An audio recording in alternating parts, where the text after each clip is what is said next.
La chèvre, l'emmerdeur, le dîner de con, des succès, j'en passe, Francis Weber. Votre vie est un succès. Vous êtes né avec le succès ou pas? C'est quoi? Je ne sais pas très bien avec quoi je suis né, mais toujours est-il que je suis content par moment, effectivement, parce que c'est pas facile, mon métier. Il y a aussi des bides, il y a aussi des échecs. Et quand c'est un succès, alors là, ça vous remonte un petit peu dans votre estime. Oui, vous-même. ouais, le tourbillon. Le tourbillon, votre vie est un tourbillon. D'une certaine façon, oui. C'est quoi un tourbillon? Parce que c'est le titre de la nouvelle pièce, événement, évidemment, de Francis, au Théâtre de la Madeleine. Le tourbillon. C'est être pris par les événements, c'est-à-dire que vous n'avez pas l'impression de diriger votre vie, vous avez l'impression que c'est la vie qui vous entraîne sur une espèce de manège comme ça. Tout à coup, quand j'ai écrit ma première pièce, il y a un producteur qui m'a appelé en me disant « on va en faire un film ». J'imaginais pas que ce serait un scénario.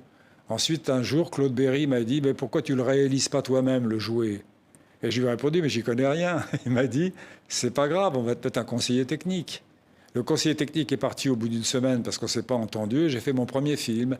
Mais c'est un tourbillon comme ça. C'est-à-dire que vous êtes pris et vous ne pouvez pas vous échapper et vous n'avez pas envie de vous échapper. Oui. Parce que c'est la vie et en plus, souvent, c'est heureux. Vous voyez. C'est ça. Alors regardez, extrait de cette pièce à guichet fermé. Moi, je l'ai vu, le public se marre. C'est un triomphe. Ça s'appelle donc le tourbillon. Regardez ces comédiens et comédiennes. Avec l'autre drogué qui porte plainte, j'aurais soi-disant envoyé mon pied dans le bas-ventre. C'est vrai ou pas? Mais pas du tout. J'ai essayé de leur expliquer que c'est lui qui s'est jeté le bassin en avant sur mon pied, comme ça. Pas difficile à comprendre, quand même. Tu veux dire qu'il a frappé ton pied avec ses parties? Exactement. Si t'as fait mal au pied, porte plainte. T'es sérieux, là? Norbert, Ouais. si un boxeur te disait qu'il s'est cassé la main parce que son adversaire lui a envoyé un coup de menton dans le poing, tu penserais quoi? Qui déconne? Eh ben voilà. Où vous allez chercher tout ça? Alors, je sais, vous allez me répondre dans la vie, tout simplement. Il y a très peu de gens qui envoient des coups de partie dans le pied de quelqu'un. Mais enfin, de toute façon, vous savez, c'est mystérieux. Aussi bien l'inspiration que... Les gens me demandent souvent comment un sujet se trouve. Vous vous baladez dans la rue, il y a un truc qui se pose sur votre épaule, comme ça, et c'est un sujet ou pas. Ouais. Quelquefois, c'est pas un sujet parce que vous essayez, vous ratez. Mais par exemple, j'ai eu le jouet de la même manière que j'ai eu le dîner de con, c'est-à-dire que ça vous arrive dans la tête comme ça. C'est ça. Alors, on a vu Stéphane Mesguer, on a vu Philippe Lelouch, ils sont absolument extraordinaires. Le tourbillon, c'est une mécanique. Hein. On est pris, on est dans notre époque et il se passe des choses entre les personnages qui, évidemment, il y a beaucoup de tendresse aussi. Vous savez, le tourbillon, c'est surtout la richesse de cette époque en grotesque. C'est bizarre. C'est-à-dire que on a nos précieuses ridicules, en fait. Ce sont des ultras de droite ou de gauche qui sont des encriers pour les humoristes. Vous trempez votre plume dans, je peux dire des noms? Oui. Je parle l'encrier Sandrine Rousseau, par exemple. Et vous vous retrouvez avec des choses étonnantes. Par exemple, j'ose plus mettre un morceau de viande sur un barbecue. Maintenant, il paraît que je suis macho quand je fais ça. Oui. Alors que ma pauvre femme qui fait la cuisine, quand elle me voit porter un bout de viande sur le elle ne considère pas que je suis virilisé. Oui. Et c'est tout ça qui fait que c'est particulièrement drôle. Cette époque. Vous vous dites, au fond, il n'y a même pas besoin d'avoir de l'imagination, il suffit d'écouter la radio et regarder la télévision. Ah oui, ça m'est pas arrivé souvent. Moi, j'ai eu un film qui s'appelait Le Placard, où Auteuil était obligé de jouer les gays pour rester dans une usine de préservatifs. Donc j'étais un peu en prise directe sur une forme d'actualité.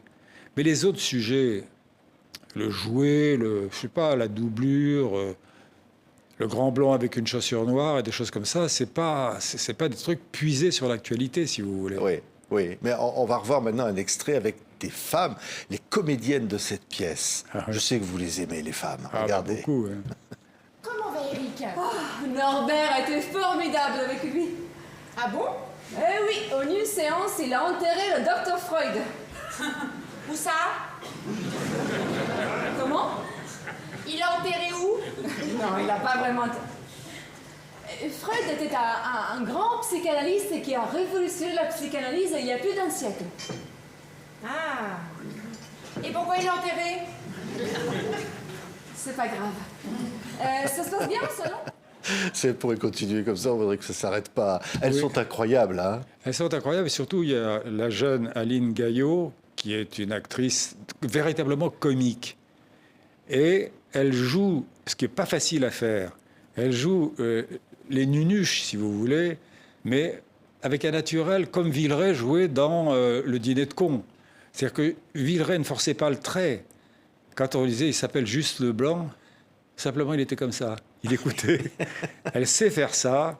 Et bon, Caterina Murino est formidable aussi parce que elle s'est fait tuer dans le Casino Royal parce qu'elle a couché avec Daniel Craig. Oui, ça. Mais de toute façon, elle est vivante. Oui, alors là, elle est C'était bien juste un vivante sur film. scène. Oui, heureusement que c'était qu'un film. Et là, elle retient le tourbillon, là. Absolument. Elle, espèce de... Comme ça, parce que ça part dans tous les sens. Ah hein. ben, c'est l'équilibre. C'est-à-dire que c'est la femme équilibrée par rapport à ce flic brutal, ce journaliste dépressif et cette gentille nunuche qui est... Enfin, moi, je suis devenu une espèce de licencié esconnerie après Le Dîner de cons. D'ailleurs, on m'a raconté une histoire sur Villeray qui est extraordinaire. C'est qu'il jouait la pièce et quand il passait dans la rue, les gens lui demandaient « Mais vous êtes aussi con que ça dans la vie ?» Parce que les gens ne se gênent pas dans ce cas-là. Eh bien, Aline, elle a cette espèce de qualité qui est qu'elle peut jouer cette innocence, vous voyez. C'est vrai. Ouais. C'est incroyable parce que vous avez un regard sur votre époque abusé. Mais au fond, quand même, vous vous dites, bon sang, c'est quand même terrible. Les gens n'ont pas l'air de se rendre compte de ce qui arrive C'est là. hallucinant. Bon, d'un côté, il y a la tragédie, et je ne peux pas y toucher, parce que si j'énumérais tout ce qui nous arrive en ce moment, on serait en train de pleurer tous les deux à cette table. Mais de l'autre côté, c'est fantastique. Tous les gens des stand-up, c'est-à-dire les one-man shows, ont repris les surmulots. C'est formidable de dire qu'on diffame les rats parce qu'on les appelle des rats. Ça a l'air Oui. d'une blague, non? Oui, ça une idée pour le mettre dans une pièce ou dans un film. Absolument. Ça. Hein. Moi, je voyais des gars, je l'ai répété un peu, parce que c'est récent, mais je voyais des gars arrivant à l'opéra pour peindre les petits rats de l'opéra et payant des petits surmulots de l'opéra. C'est absurde comme truc. Et comme on est dans un absurde réjouissant par rapport à tout ce qui se passe de dramatique, eh ben, fonçons dessus. Oui. Rions-en, vous voyez. Allons voir cette pièce au Théâtre de la Madeleine, qui est un magnifique théâtre avec. Mais c'est le public est ravi. Ça fait du bien. C'est ça qu'on peut dire en fait, Ah ouais, Francis. J'espère que ça fait du bien parce qu'on en a besoin. Je ne sais plus qui disait que les gens qui font rire devraient être remboursés par la sécurité sociale. C'est-à-dire qu'il y a quelque chose de bénéfique dans le rire. Et en ce moment, il n'y a pas tellement de raison de rire avec tout ce qui se passe. Oui. Mais alors vous nous dites au fond si on peut en rire. On peut quand même en rire de cette folie de la société, de tout cette... Ah mais heureusement qu'on peut en rire. Évidemment qu'on peut en rire.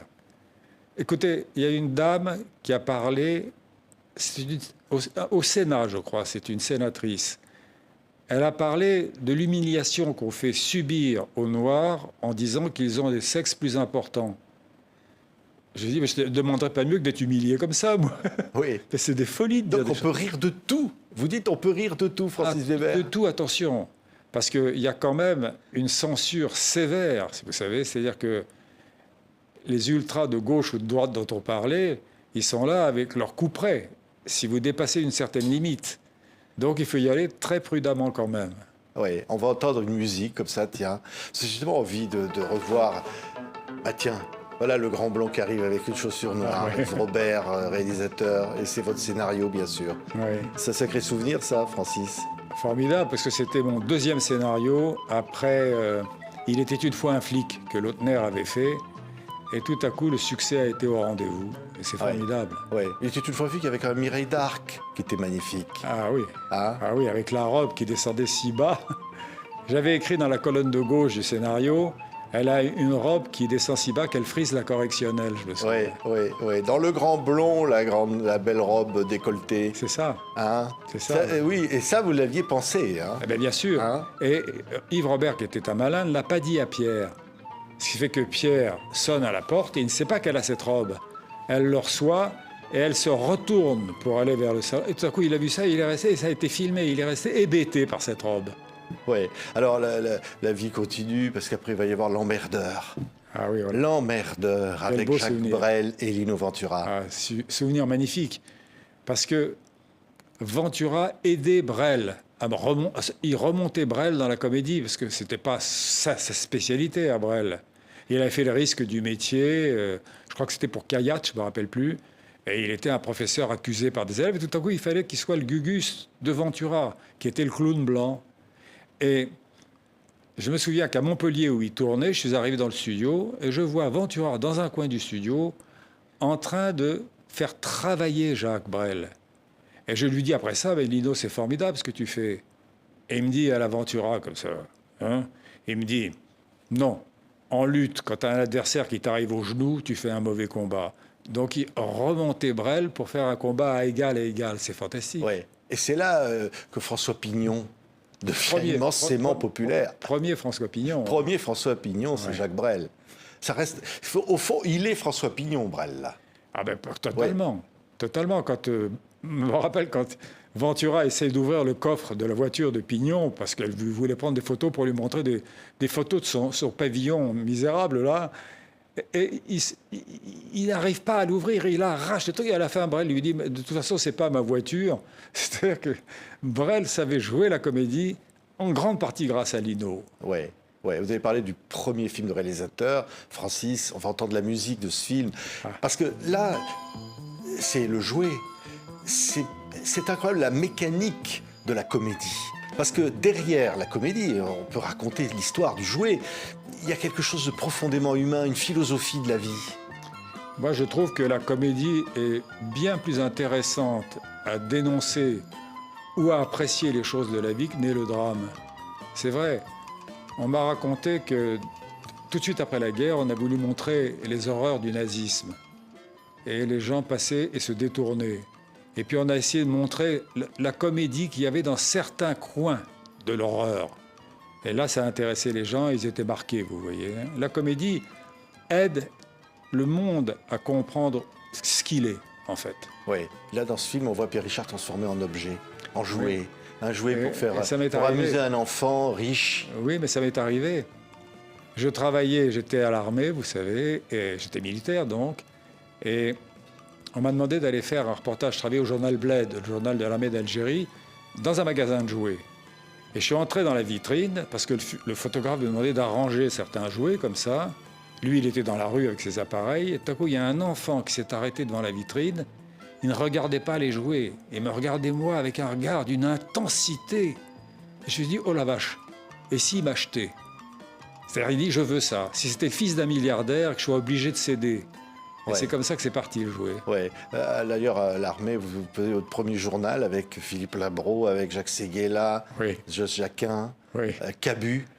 Il y avait beaucoup de monde. Ouais. Oui. Et toute cette bande-là, vous vous rencontrez à ce moment-là sans savoir ce que va être votre vie après. Ah mais absolument pas, non, absolument pas. Moi, j'étais le moins doué de tous, parce que tous avaient fait quelque chose, moi pas. Moi, j'avais fait 4 ans de médecine ratée, 2 ans de licence de sciences, et puis je suis rentré à l'armée. Mais eux, ils avaient fait... Labro était déjà grand reporter à Europe, Séguéla avait fait le tour du monde en 2 chevaux, et il était pharmacien, diplômé donc, et Juste Jacquin faisait déjà des photos sublimes et des choses de genre. Et on s'est retrouvés tous ensemble. Oui. Alors, j'ai lu sur Internet de vous, hein, donc père juif, mère arménienne, 2 génocides, 2 murs des lamentations, tout pour faire un comique. Et c'est vrai. Non mais c'est vrai, Ah tout oui. pour faire un comique. Ah ben oui, parce que tout le monde pleure. Dans la famille, on se met à parler des Turcs en pleurant. Ça, c'est la partie arménienne. Je ne vous parle pas du mur des lamentations, du génocide. Donc, tout à coup, vous vous dites, mais c'est pas possible, il faut s'échapper un peu. Et c'est comme ça que je me suis défendu d'une certaine manière contre la tragédie. Et vous avez dit, j'ai pas le choix, je dois faire rire. Ah, j'ai Sinon- essayé en tout cas. Non, c'est vrai. Et ça m'a sauvé la vie souvent, hein, parce que j'étais tout petit très longtemps. J'ai grandi, et pas énormément, je fais 1m72. Mais c'est très récemment, mercredi dernier, non, en fait, non, j'ai grandi à partir de 12-13 ans. Quand vous avez fêté vos 25 ans la semaine dernière, d'ailleurs. C'est ça, 25 ans. Mais la façon que j'avais de désarmer les types qui avaient une tête de plus que moi, c'est de les faire rire.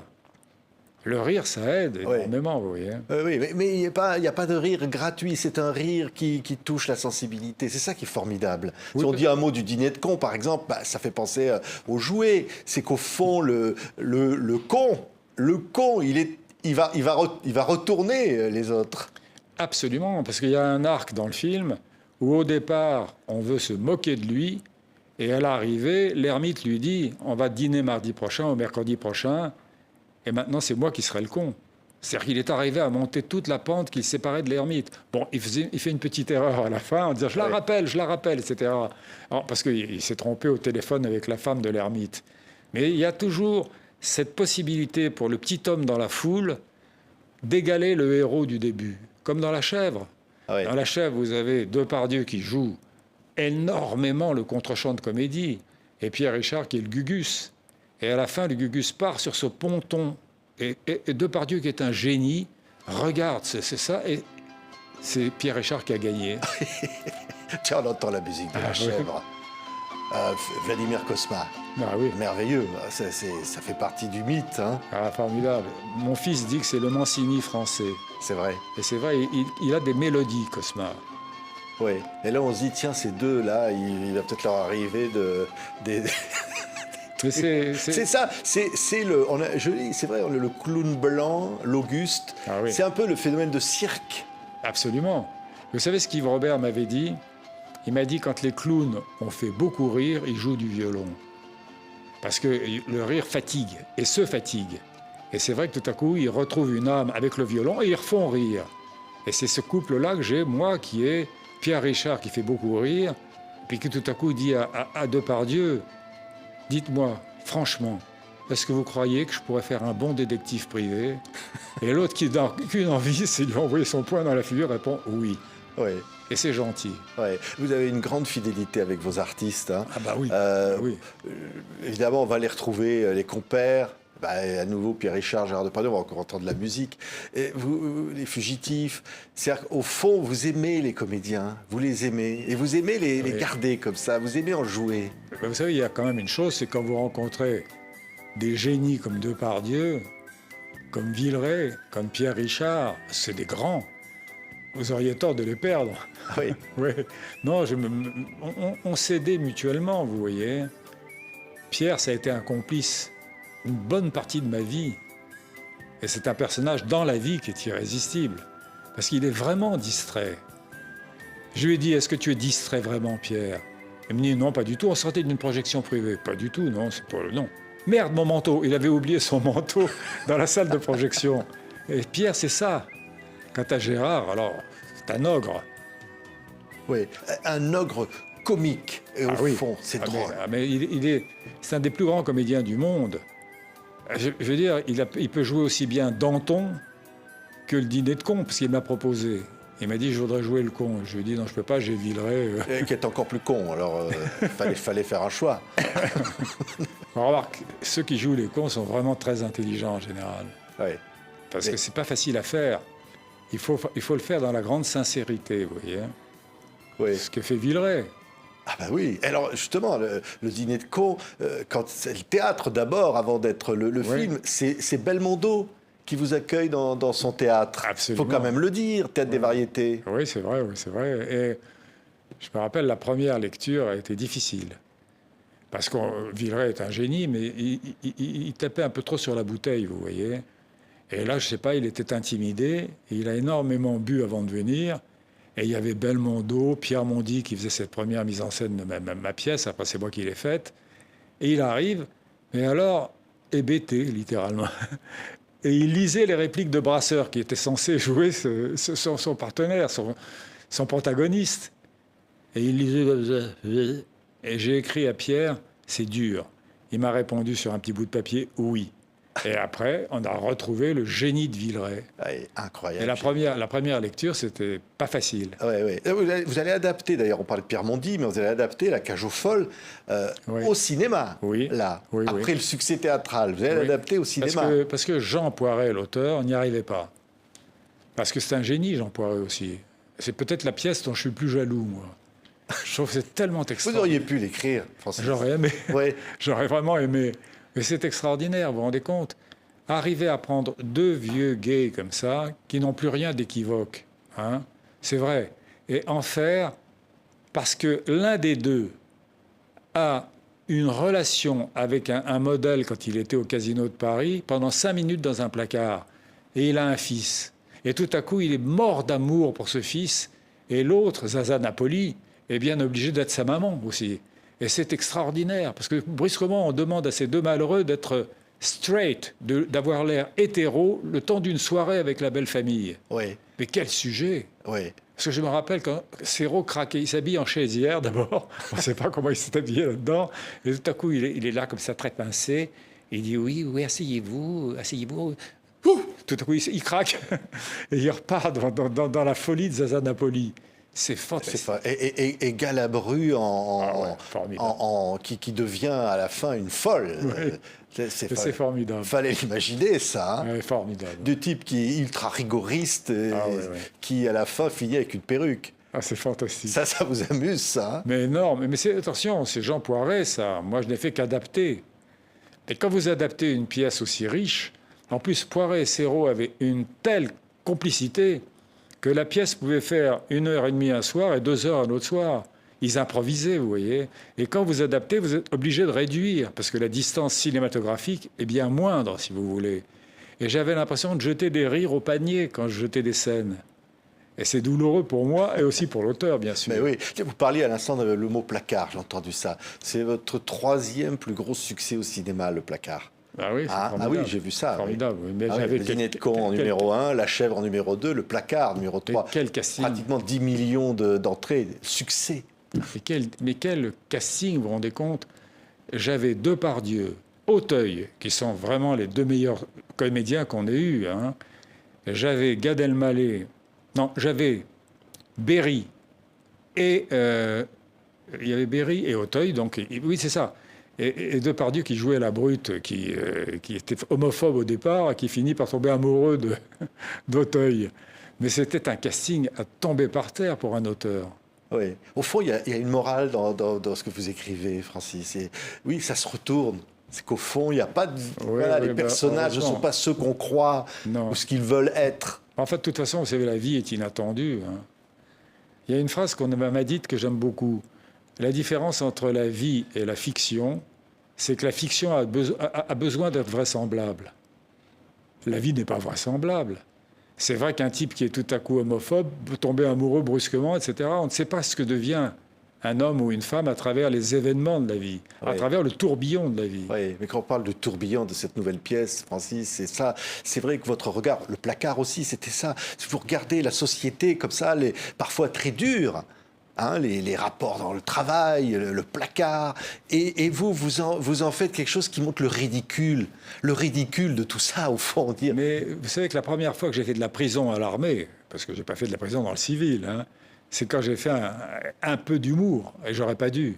C'est au moment où on fait les vaccins aux soldats, c'est ce qu'on appelle le TABDT, typhus, diphtérie, tétanos, etc. Et le type qui faisait les vaccins était un adjudant colossal, comme ça, énorme. Et c'est une scarification, c'est-à-dire qu'il trempait une petite aiguille comme ça, enfin une petite palette pour scarifier, et il tapait sur le bras du malheureux conscrit qui se transformait presque à la Vénus de Milo, c'est-à-dire qu'il partait avec son petit bras blanc maigre comme ça, et je tombe en face de cette énorme brute, et je fais une plaisanterie. Je dis ce qu'avait dit le maréchal Murat avant de passer au peloton d'exécution. Il a dit simplement, il était très beau, épargnez le visage. Et je dis à ce type qui prépare sa lancette pour scarifier mon bras et le couper à moitié, je lui dis, épargnez le visage. Il m'a dit, pourquoi? Ouais, quoi? Et je lui dis, non, tout à coup, je sens venir le danger. Je lui dis, non, c'est une phrase du maréchal Murat. Il est dans quel corps, il me demande. Je suis pris de court, moi. Je lui dis, non, c'est un maréchal de l'armée napoléonienne. Alors pourquoi tu me dis ça? 15 jours de tôle. Comme quoi l'humour est dangereux. Hein. Ouais, l'humour n'a pas toujours... Mais à l'inverse, l'humour au cinéma fait que le public vous adore, Francis Weber, depuis si longtemps. Ça fait grandement plaisir, croyez-moi. Mais non, mais parce que c'est vrai que, comment vous vous dites, au fond, je rends les gens heureux, je les aide à vivre, je les aide à passer parfois cette vie difficile. On a besoin de ça. Écoutez, moi, je fais pas de mon mieux, mais je fais une chose qui me guérit moi-même, qui me soigne moi-même, d'une certaine manière. Vous savez, les humoristes sont souvent dépressifs. Le clown triste, ça existe. Hein. Et souvent, les gens, je vois par exemple, je dîne de temps en temps à Los Angeles, en face de Steve Martin, qui est un immense acteur comique. Il a joué notamment dans La Panthère Rose et dans tant de films. Il est d'une tristesse. Robin Williams, que je connaissais, parce que je l'ai dirigé dans un truc, un court-métrage, il s'est suicidé, il s'est pendu dans sa penderie. Alors, je ne vous dis pas que je vais me pendre dans ma penderie. Non. Mais pour éviter tout ça, j'essaie d'en rire. Oui, en même temps, c'est pas gay, alors du coup, on se dit... Et vous savez, c'est parce que vous avez un fond en vous-même. Ben, quand j'ai dit 2 génocides, 2 murs des lamentations, tout pour faire un comique, c'est parce que vous avez cette possibilité, si vous voulez, de dépression, que vous vous sauvez de ça en essayant de voir les aspects comiques de la société. Comme le faisait Sacha Guitry. Ah oui, Guitry, alors dites donc, Ouais. fabuleux. Je suis souvenu d'une chose qu'il a dite, c'est drôle, je m'en suis souvenu aujourd'hui. Il disait, en parlant des femmes, elles se mettent du mascara, elles se mettent du fond de teint, elles se mettent du rose sur les joues, elles se mettent du rouge sur les lèvres, elles se teignent les cheveux, et vous leur dites, sois sincère. C'est superbe. Oui. En plus, c'est pas anti-féminin, c'est-à-dire que c'est évidemment une boutade. Mais qu'est-ce que c'est joli, cette énumération, si vous voulez, de l'heure, merveilleux pour nous séduire, pour arriver à une sincérité ou pas. Oui. Je trouve qu'il n'y a que Guitry qui pouvait écrire ça. Oui, mais ce qui est beau d'ailleurs dans vos pièces, Francis Weber, c'est que les hommes sont toujours un peu ridicules quand même à un moment Bah, donné. les hommes sont toujours... Et les femmes, non. Les femmes, on voit que vous Non. les aimez. Vous savez ce que disait Marcel Achard? Un idiot l'est toujours complètement, une idiote jamais complètement. Et c'est très juste. C'est pas du tout la même intelligence, les femmes et les hommes. Les hommes sont beaucoup plus spontanés dans le désir, dans l'envie, etc., ce qui les rend fragiles. Et les femmes, il y a quand même un petit recul dans le calcul par moment, si vous voulez. Hein. Et elles sont plus intelligentes. Oui. Au fond, les hommes restent un peu des gamins. Vous êtes resté un gamin. Ah ben complètement. Et on veut le cacher, on veut le cacher. Mais oui, mais- on ne voit pas qu'à la télévision, mais je suis en short, là. Ah oui, c'est vrai. Non, mais il faut rester un gamin. Absolument, absolument, vraiment. Hein. Ouais. On va se quitter avec une des musiques, tiens, qu'on a entendues. Je sais pas Wow. laquelle, mais on va en entendre une, comme ça on va la découvrir. Une de celles qui ont fait succès. C'est qu'au fond, vos films sont mythiques. Le dîner de con, on se passe les dialogues. On se les répète dans les cours de récréation. Hein, Ouais, je n'arrive pas à croire que j'ai pu faire ça. Parce que vous êtes incrédule aussi bien devant l'échec que devant le succès. Vous ne pouvez pas vous attendre à un succès. Quand vous commencez à écrire quelque chose, eh ben, ce qui se passe, c'est que vous ne savez pas si ça va être un succès ou un échec. Et c'est vrai que la critique est parfois sévère dans la mesure où un type ne s'installe jamais devant sa feuille blanche ou son ordinateur en disant « Ah, je m'en vais louper un film, là !» Non, il s'attache à ce qu'il fait, ça devient une histoire d'amour, et à l'arrivée, un critique le fusille. Mais il n'a pas fait quelque chose de mal, lui. Il est entré en amour pour un sujet dont il aurait dû se méfier. Merci beaucoup, Francis Weber. Si on veut savoir ce qu'étaient les hommes aujourd'hui, il faudra un jour, je ne sais pas, ils regarderont une pièce de Francis Weber, ils regarderont un film de Francis Weber, ils diront, ah, ils étaient comme ça. Oui. Ah ben, C'est dommage qu'on n'ait pas des pièces du Néandertal, là. ils rigoleront de nous. Ils se Sûrement. ficheront de nous, même. Ah, ben, j'en suis sûr. S'ils existent toujours, parce que moi j'ai peur des bombes atomiques tactiques. Enfin, écoutez, il vaut mieux en rire. Ouais. Francis Weber, Le Tourbillon au Théâtre de la Madeleine, avec une troupe absolument incroyable, dirigée avec Philippe Lelouch devant, qui est irrésistible. Formidable. Courez voir cette pièce. Merci beaucoup, Francis Mais Weber. c'est moi qui vous remercie.